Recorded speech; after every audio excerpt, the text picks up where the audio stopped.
Resolution 287, the gentlewoman from Nevada, and the member opposed. Each will control 5 minutes. And Terry now recognizes the gentlelady from Nevada. Thank you, Mr. Chairman. I rise today with this very simple amendment. It's one that's meant to shed light on the inadequate investments that are being made in our nation's passenger rail service.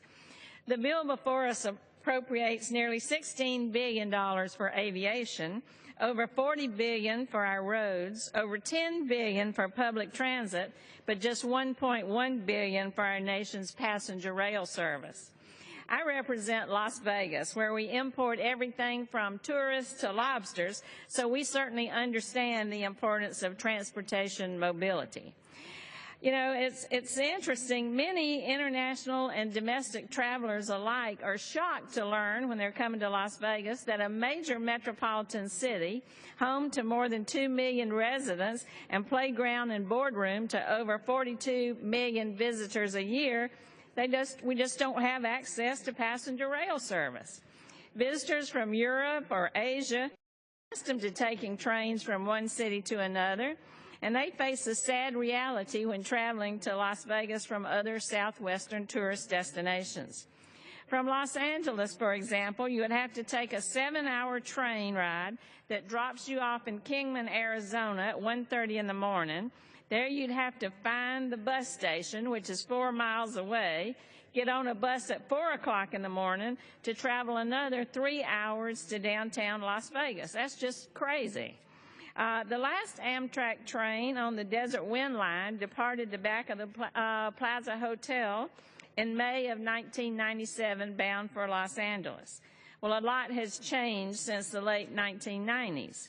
Over the last 17 years, Southern Nevada's population has grown by 1 million new residents, and 10 million more visitors travel to Southern Nevada annually, putting enormous strain on our area's highways and the airport, which is among the top 10 busiest airports in the country.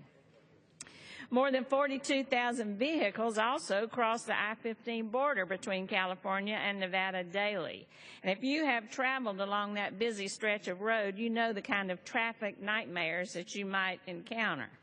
In fact, I recently spoke with an airline pilot who frequently makes the short flight between Los Angeles and Las Vegas, and he remarked that you can't get lost. All you have to do is follow the red brake lights on I-15 all the way to McCarran. So we can and we must do better. But this isn't just about Las Vegas. Cities like Phoenix, Arizona, Nashville, Tennessee, Columbus, Ohio, Louisville, Kentucky, and Boise, Idaho don't have passenger rail service either. In addition, there is no direct rail service between major metropolitan areas like Houston and Dallas, Atlanta and Orlando, and Kansas City and Oklahoma City. So I believe that expanding rail service to unserved communities like those in Southern Nevada should be a priority. But unfortunately, this legislation before us does not really get us there.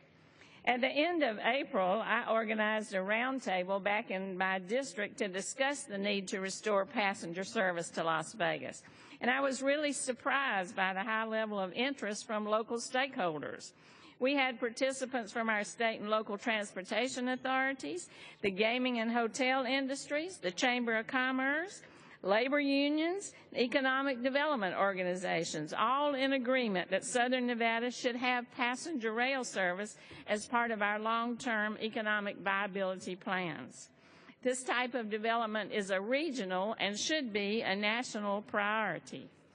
Now, a lot of attention has been paid to the Northeast Corridor, where travelers frequent Amtrak service along the East Coast. But we should not forget that it was the railroad that built the West and still today remains a critical piece of our transportation network. China is investing $128 million in rail in 2015 alone, India $137 billion over the next 5 years, and yet we're investing only $1.1 billion. So, Mr. Chairman, since this amendment really has no monetary impact, I would respectfully ask that you accept it. And it's my hope that we recognize this mode of transportation that is so tied to our nation's history, and that we can continue to work together to see that it gets the attention and support that it deserves. And I reserve the balance of my time. Gentlelady from Nevada reserves. Any member seeking time in opposition? Gentlelady from Nevada. Thank you very much for your time and your consideration, and I hope that we can work to be sure that passenger rail service is expanded throughout the country, and especially in the Southwest. I yield back. The gentlelady yields back. Question on the amendment offered by the gentlelady from Nevada. Those in favor say aye. Those opposed, no. Being the chair of the ayes have it, the amendment is agreed to.